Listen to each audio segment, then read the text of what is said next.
साथियों नमस्कार। मैं वरुण त्रिपाठी, आप लोग देख रहे हैं green India one.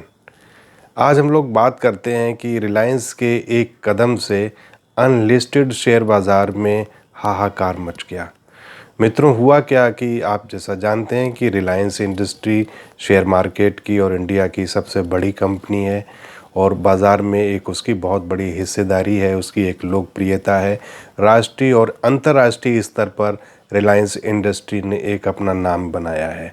Reliance industry के बोर्ड मीटिंग में आज एक फ़ैसला हुआ और उस फैसले में ये निर्णय लिया गया कि रिलायंस इंडस्ट्री की एक सब्सिडरी कंपनी है, रिलायंस रिटेल इन्वेंचर है उनका, रिलायंस रिटेल करके। रिलायंस रिटेल के जो अनलिस्टेड शेयर थे उसको बोर्ड ने रिड्यूस करने का बोर्ड में प्रस्ताव पास कर दिया। रिड्यूस का मतलब ये होता है कि जो रिलायंस रिटेल के शेयर हैं वो अब केवल रिलायंस इंडस्ट्री के प्रमोटर और प्रमोटर फैमिली के पास रहेंगे। इसके बाद में किसी भी व्यक्ति के पास अगर रिलायंस रिटेल का शेयर है तो वो रिड्यूस हो जाएगा।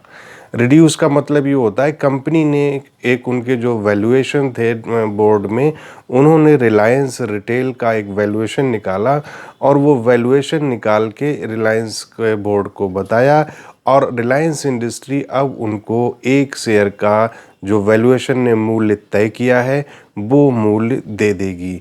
तो ये जो अनलिस्टेड बाज़ार है, इस मूल्य की वजह से आज उसमें हाहाकार मच गया। मित्रों, हुआ क्या कि रिलायंस बोर्ड ने उसका जो मूल्य है वो 1362 रुपये तय किया है।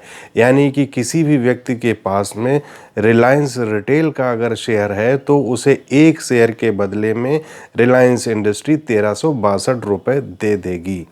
लेकिन मित्रों, हाहाकार इस वजह से मच गया है कि रिलायंस जो अनलिस्टेड मार्केट है, जिसको हम लोग ग्रे मार्केट कहते हैं, उसमें रिलायंस रिटेल का शेयर अनलिस्टेड मार्केट में 2700 रुपये से लेके 3300 रुपये तक का ट्रेड हो रहा था। तो जिसके पास निवेशकों ने, जिन्होंने 2700 में या 3300 में या 3000 में ख़रीदा है और जिन्होंने बहुत फ्यूचर देख के इसको लिया था, उनके लिए एक ये बहुत बड़ी घटना है और बहुत बड़ा नुकसान है। क्योंकि इसके बाद में यही नहीं, बहुत सारी कंपनियां हैं जिनके अनलिस्टेड मार्केट, जिसको ग्रे मार्केट भी कहा जाता है, उसमें बहुत सारी कंपनियां ट्रेड होती हैं और जिसकी वजह से इस एक कदम से सारी कंपनियों के भाव पे बहुत बड़ा इफ़ेक्ट पड़ गया। अब मित्रों, ये जान लेते हैं ये अनलिस्टेड कंपनियां कौन सी होती हैं और जिनके शेयर कैसे आते हैं।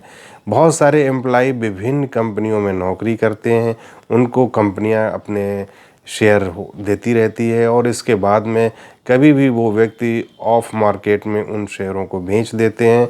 तो जो ऑफ मार्केट में शेयर बिक्री होती है वो उसकी कोई रेगुलेटरी नहीं है, कोई सेबी उसकी जांच नहीं करता है, कोई उसका अधिकृत प्लेटफार्म नहीं है।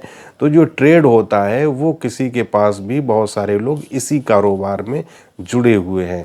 पिछले आप कुछ वर्षों में देखोगे तो ये बहुत ही प्रचलन में आया है, क्योंकि इसमें बहुत बड़ी कंपनियां जो कि बाज़ार में लिस्टेड नहीं होती हैं तो उनके शेयर यहाँ पे आम निवेशक भी वो शेयर खरीद सकते हैं।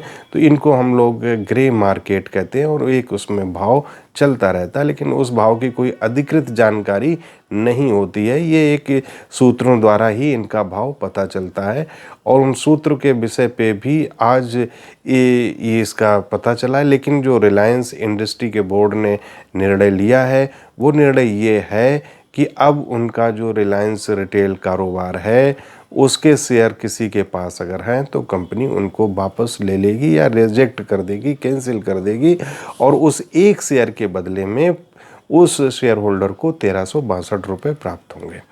तो ये एक ऐसी घटना घटित हुई है कि जिसकी किसी ने कल्पना नहीं की थी कि एक इस तरीके की घटना घटित हो जाएगी और इसने आज पूरे जो ग्रे मार्केट है, जो ग्रे मार्केट के खिलाड़ी हैं, उनको आश्चर्य में डाल दिया है और इस घटना ने एक तरीके का कहेंगे तो उस ग्रे मार्केट में कोहराम मच गया है। बहुत सारे जो वहाँ के लोग हैं वो एकदम से परेशान हैं। अनलिस्टेड बाज़ार होता क्या है मित्रों? अनलिस्टेड बाज़ार का मतलब ये होता है कि जो शेयर अभी मार्केट में जिनका आईपीओ नहीं आया है, जो अभी बाज़ार में ट्रेड नहीं हो रहे हैं। तो जब चीज़ें रेगुलेटरी के अंडर में नहीं होती हैं तो ऐसे निवेश से बचना चाहिए और इनसे एक दूरी बना के रखना चाहिए। हो सकता है कि अभी बहुत सारी कंपनियां भी इस तरीके के कदम उठाएं जिस तरीके का रिलायंस इंडस्ट्री ने उठाया है, तो हमें इस तरीके के जो इन्वेस्टमेंट हैं उनसे बचना चाहिए। आज के लिए दोस्तों इतना ही।